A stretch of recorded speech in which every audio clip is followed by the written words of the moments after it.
கனமழையால் பாதிக்கப்பட்ட சென்னை உள்ளிட்ட வட மாவட்டங்களுக்கு நெல்லையிலிருந்து ஏராளமான பொதுமக்கள் தங்களால் இயன்ற நிவாரணப் பொருட்களை நியூஸ்7 தமிழ் தொலைக்காட்சி மூலம் சென்னைக்கு அனுப்பி வருகின்றனர்.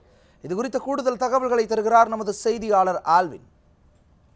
தமிழகத்தில் தற்பொழுது பெய்திருக்கக்கூடிய இந்த வடகிழக்கு பருவமழையினுடைய காரணமாக தமிழகத்தில் இருக்கக்கூடிய வட மாவட்டங்கள் இதனால் மிகப்பெரிய பாதிப்பை சந்தித்திருக்கின்றன. குறிப்பாக தமிழகத்தினுடைய தலைநகராக இருக்கக்கூடிய சென்னை இந்த மழை வெள்ள பாதிப்பினுடைய காரணமாக இன்று அங்கு இருக்கக்கூடிய லட்சக்கணக்கான மக்கள் தங்களுடைய உடைமைகளை இழந்து மிகப்பெரிய பாதிப்புக்கு உள்ளாகி இருக்கிறார்கள்.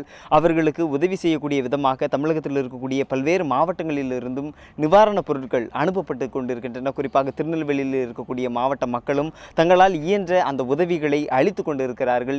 இந்த சூழ்நிலையில் திருநெல்வேலி மாநகரத்தில் இருக்கக்கூடிய அன்பு நகர் லக்கி காலனியை சேர்ந்த மக்களும் தங்களால் இயன்ற உணவுப் பொருட்களை தயாரித்தும் மருந்து பொருட்கள் அதே போன்று மற்றபடியான துணி பொருட்களையும் தங்களால் இயன்ற உதவிகளையும் அளித்திருக்கிறார்கள். அவர்கள் இங்கிருந்து இந்த பொருட்களை தற்பொழுது சென்னைக்கு அனுப்பியிருக்கிறார்கள். அவர்களிடம் இது குறித்து கேட்கலாம். சார் வணக்கம். தற்பொழுது எந்த மாதிரியான பொருட்களை நீங்கள் தயார் பண்ணி இந்த பாதிக்கப்பட்ட மக்களுக்கு அனுப்புகிறீங்க? ஒரு 2000 பேருக்கு சப்பாத்திகள், ஒரு 6000 சப்பாத்திகள், 3 சப்பாத்திகளும் ஒரு ஜாம் பாக்கெட்டும் அதில் போய் ஃபிக்ஸ் பண்ணி இன்ஸ்டண்ட்டாக உடனே கொடுக்குறதுக்காண்டி பண்ணியிருக்கிறோம்.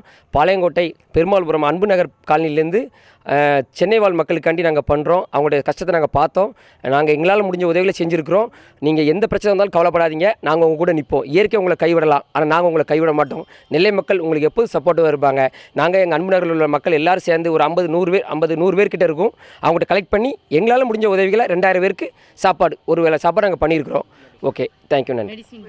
மெடிசின்ஸும் அனுப்பியிருக்கிறோம். இந்த சூழ்நிலையில் தங்களால் இயன்ற உதவிகளை அவர்கள் தற்பொழுது தயார் செய்து இவர்கள் எப்படி சென்னைக்கு அனுப்புவது என்று தெரியாமல் இருந்த இந்த சூழ்நிலையில் திருநெல்வேலி மற்றும் முக்கியமாக நியூஸ்7 தமிழ் தொலைக்காட்சி இதை முன்னெடுத்து அவர்களுக்கு இந்த பொருட்களை இங்கிருந்து எடுத்து சென்று பாதிக்கப்பட்ட அந்த மக்களுக்கு அங்கு வழங்க இருக்கிறது என்பது குறிப்பிடத்தகுந்தது. ஒளிப்பதிவாளர் வள்ளிநாயகத்துடன் ஆல்வின், நியூஸ்7 தமிழ், திருநெல்வேலி.